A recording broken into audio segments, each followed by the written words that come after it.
Começa agora Revidecast, o podcast da Revide.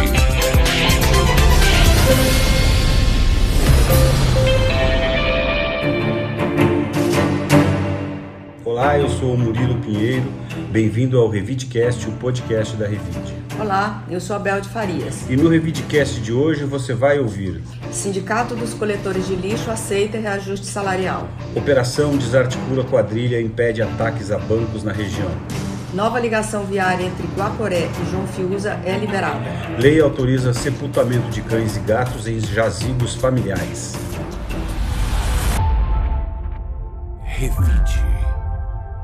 O Sindicato dos Coletores de Lixo aceitou a proposta de reajuste salarial apresentada pela Prefeitura de Ribeirão Preto e pela Extra Ambiental, encerrando o impasse que resultou em paralisações na coleta. Com o fim da greve, a expectativa é de normalização gradual do serviço. O retorno, porém, ocorre em meio às chuvas intensas que continuam espalhando resíduos por ruas e avenidas da cidade. O acordo garante reajuste de 13% no salário dos coletores e aumento de 10% no vale alimentação. Com isso, a remuneração mensal passa a somar R$ 3.848, incluindo salário base, vale, prêmio por assiduidade e adicional de insalubridade. Segundo o sindicato, o índice supera a média nacional e representa ganho real para a categoria. Além da retomada das equipes, a coleta segue irregular em alguns bairros. A Extra Ambiental informou que todos os turnos diurnos voltaram ao trabalho, com reforço de mão de obra, mas reconheceu impactos pontuais nas rotas. Paralelamente, a administração municipal confirmou que está em andamento a repactuação do contrato da coleta, hoje estimado em cerca de 89 milhões anuais, enquanto acompanha o cumprimento das obrigações da empresa para evitar novos prejuízos à população. Pois é, né, Murilo? Eu acho que isso que aconteceu meio que coloca, meio que visibiliza, né, a condição dessas pessoas que a gente está o tempo inteiro vendo nas ruas, esses coletores de lixo, como que é uma vida sofrida, né? Como é um trabalho essencial para a cidade e como é sofrido, né? Então você pega assim, você vê que eles são jovens, né? Até porque para poder fazer esse trabalho precisa ser jovem, e um salário como esse, né, de 3.848, que significa que é o salário, é vale, é prêmio, quer dizer, está tudo aí. Quer dizer, o máximo de remuneração que uma pessoa como essa consegue tirar é alguma coisa perto de R$4.000. É muito pouco para esse trabalho tão árduo, né? E também, né, muito ao encontro do que nós estamos fazendo, né, nas campanhas da Revide, que tem entre os seus temas, um dos seus 4 temas, o lixo, né? A greve em si expôs a questão do lixo na cidade, né? A falta de reciclagem, porque aí a gente viu o tanto que as pessoas, né, porque como não houve o recolhimento, a gente viu o tanto de lixo que fica parado nas ruas. Então a gente viu fotos aí de alguns condomínios em que em 2, 3 dias sem coleta se ergueu uma montanha de lixo, né, na porta dos condomínios, que é o volume de lixo que as pessoas produzem e que, infelizmente, por a cidade não ter uma coleta seletiva de lixo, menos de 1%, né, esse lixo todo aí ele ficou acumulado, né, e deu uma ideia aí para as pessoas do tamanho do desperdício e do problema que a gente tem.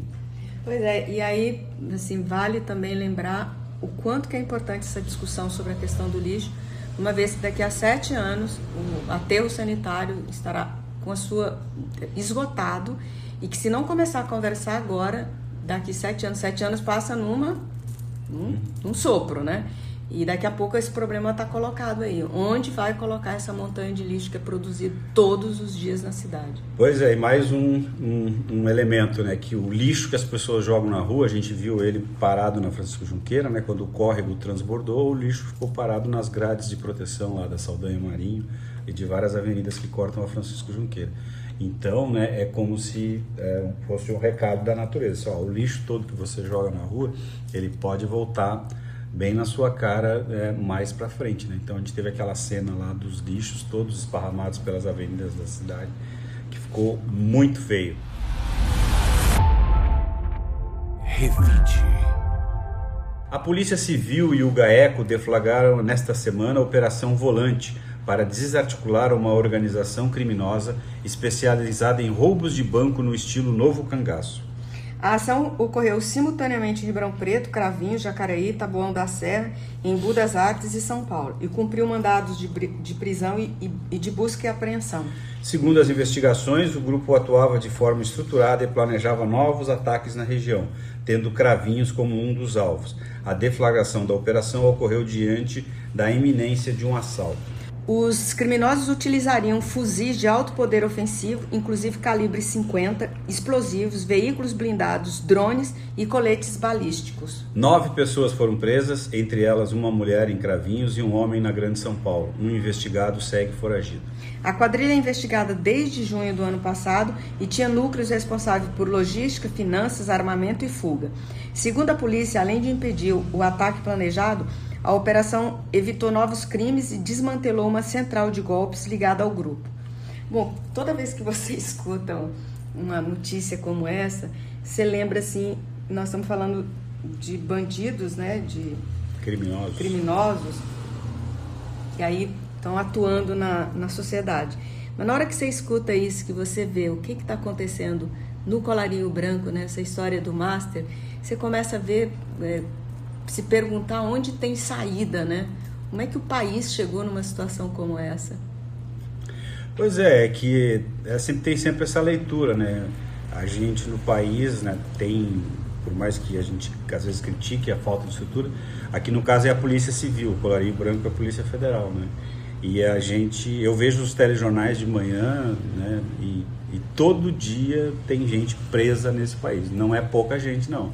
É muita gente. Todo dia tem uma grande operação de vulto, de proporções, né? Quer dizer, tanto em capitais brasileiras quanto aqui na região. Você vê aqui uma quadrilha especializada, né, que realmente é chamado Novo Cangaço, usam fuzis, armas de guerra, né, preparada para fazer um assalto aí na nossa pacata Cravinhos, né, que é uma cidade. E banco, né? E bancos e assaltos em carros fortes no meio da rodovia, causando um grande estardalhaço, né? Então, parabéns para o trabalho da polícia, né, que conseguiu desarticular aí uma quadrilha antes que o assalto fosse feito, né, que poderia até ter vítimas fatais nisso aí.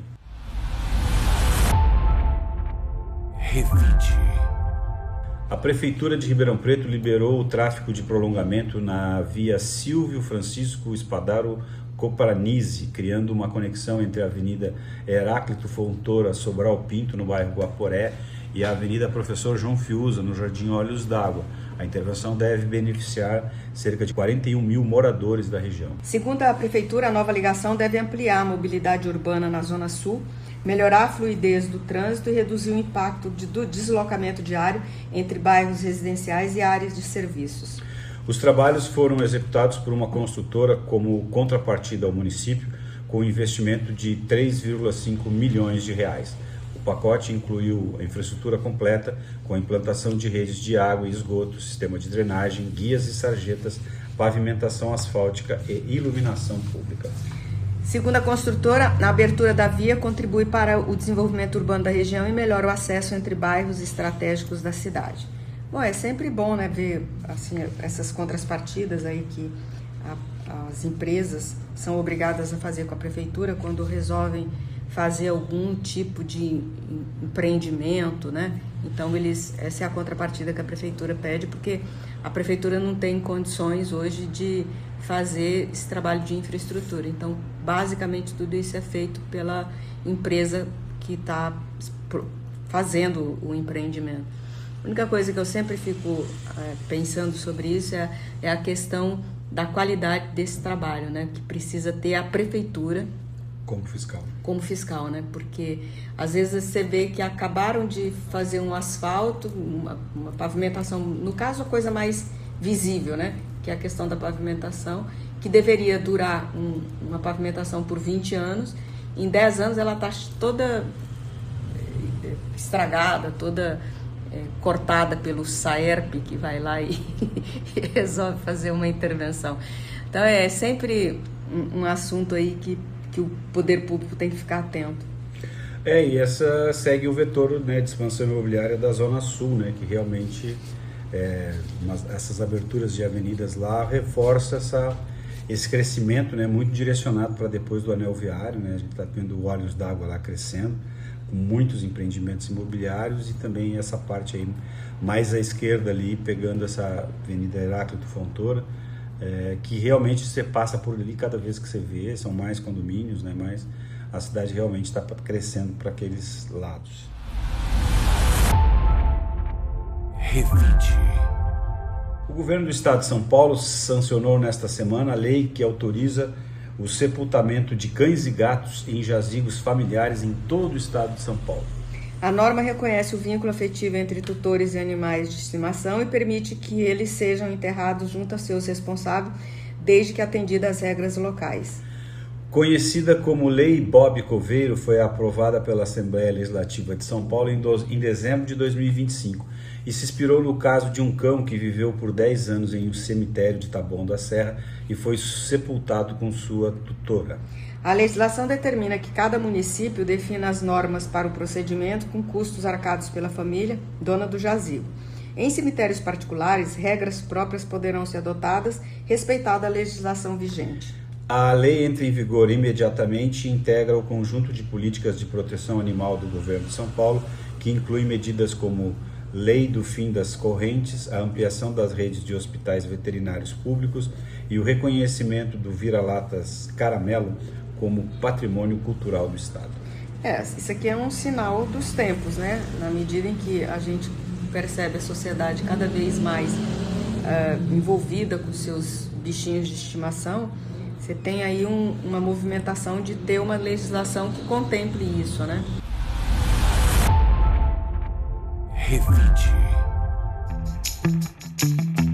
E agora a Silvia Pereira vai nos contar os principais destaques da Revide desta semana, que circula na sua versão impressa. Olá, é Carnaval também na Revide. Na edição que circula nesta sexta-feira, nossa matéria de capa oferece um guia com todas as opções de folia de rua gratuitas organizadas em Ribeirão Preto até a quarta-feira de cinzas. No caderno Tim, adolescentes compartilham o que não pode faltar em seus feriados carnavalescos. E pelo calendário do projeto Revide 40 anos, mais conteúdo didático da maior importância sobre o manejo de resíduos gerados na cidade. Boa leitura! Por hoje ficamos por aqui, agradecemos aos ouvintes que nos acompanham toda semana, desejamos um excelente fim de semana para todos, um bom carnaval e semana que vem estamos de volta. Um bom fim de semana para todos e obrigado por nos acompanhar. Até a semana que vem. O Revidecast tem a locução e trilha de Rodrigo Leone, edição e roteiro de Paulo Apolinário e está disponível nas plataformas de áudio Spotify, YouTube e SoundCloud. Você ouviu Revidecast, o podcast da Revide.